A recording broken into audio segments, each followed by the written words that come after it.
दोस्तों इस वीडियो में हम पढ़ेंगे रस के बारे में। तो यहाँ पर दी गई है रस की परिभाषा। तो देखते हैं विभावानुभाव व्यक्ति व संयुक्त 10 नित्यक्ष अर्थात विभव अनुभव तथा विभाजारी भाव के संयोग से रस की निष्पत्ति होती है। इस प्रकार काव्य पढ़ने सुनने या अन्वय दिखने में विभाव आदि के संयोग से उत्पन्न होने वाला आनंद ही रस है। ठीक है। रस की शक्ति गलत हो गया। रस का सद्विवाचक अर्थ आनंद। भरत मुनि ने अपने निषिक्त नाटक में रस के स्वरूप को स्पष्ट किया था। इस निष्पत्ति के संबंध में उन्हें लिखा है। साहित्य को पढ़ने सुनने या नाटक को देखने में से जो आनंद की अनुभूति होती है उसे हम रस कहते हैं। रस के अंग होते हैं 4।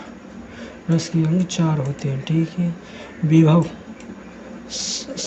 हृदय में मूल रूप से विद्यमान रहने वाली भावों को स्थायी भाव कहते हैं। ये चिरकाल तक रहने वाले अथवा रस में सजित या परिणत होते हैं। इनके 9 भाव होते हैं। ठीक है। 9 स्थायी भाव होते हैं। रति का होता है श्रृंगार रस, और हस का होता है हस रस, सुख का होता है करुण रस, क्रोध का होता है रुद्र रस, और हौसला का होता है वीर रस, भय का होता है भयानक रस। ठीक है। और जेगु रस का होता है विभक्त रस, और विस्मय का होता है अद्भुत रस। ठीक है। निर्वत्र का होता है शांत रस। ठीक है। विभाव में देख लेते हैं। विभाव जो व्यक्ति वस्तु या परिस्थितियों और निर्भरता भावों को उत्पादित या जागृत करता है उन्हें विभावित करते हैं। विभव के 2 प्रकार होते हैं। आलंबन विभाव, जिन विभाव वस्तुओं या विषयों पर आलंबन विभाव उत्पन्न होता है उन्हें आलंबन विभाव कहते हैं। जैसे नायक, अभिनायक, अभिनेता। ठीक है। आलंबन के भी 2 भेद होते हैं। अज्ञेय। ठीक है। अज्ञेय, जिस व्यक्ति के मन में भाव उत्पन्न होता है उसे अज्ञेय कहते हैं। जैसे आलंबन विषय में जिस वस्तु का व्यक्ति के लिए आशय के मन में भाव उत्पन्न होता है उसे आलंबन या विषय कहा जाता है।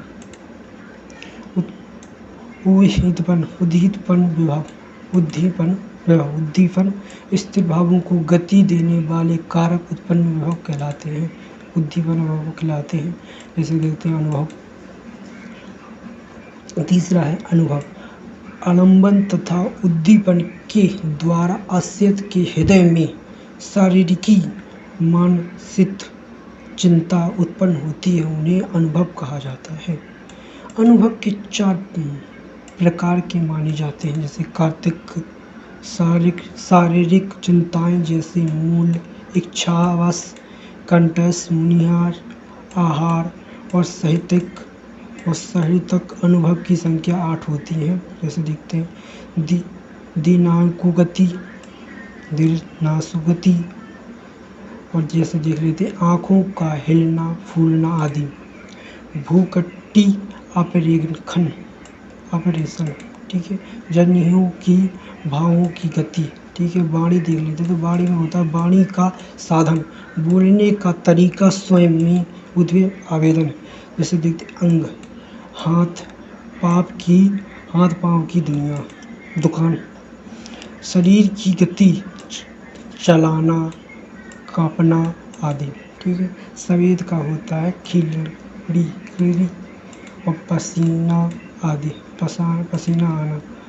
जैसे वर्ण परिवर्तन होता है चेहरे या शरीर के अंग के परिवर्तन, जैसे पीला होना, चेहरे या शरीर के अंग में बदलाव, जैसे पीला लाल होना, आंसू आना। संचारी भाव और व्यक्ति वे भी चारि भाव आशय के चिंतन में उत्पन्न होने वाले सप्रेत मनोविक को संचारित भाव कहा जाता है। इनमें एक स्थायी भाव और गति है। समी भावों की संख्या 33 या हर्ष विभाद सत्यात यजता गति चिंता सदाय असूये हर्ष मोह गोविंद गौरव उत्पन्न अत्यंत उपालासना दीनाता जड़ता अत्यंत गति मंती विधोय अत्यंत श्रम आलता निदा सिंध पागलपन हित्य इत्यादि माना। ठीक है, तो अत्याचारी भाव के कवि के छल को चिंतित संचारी भाव माना जाता है।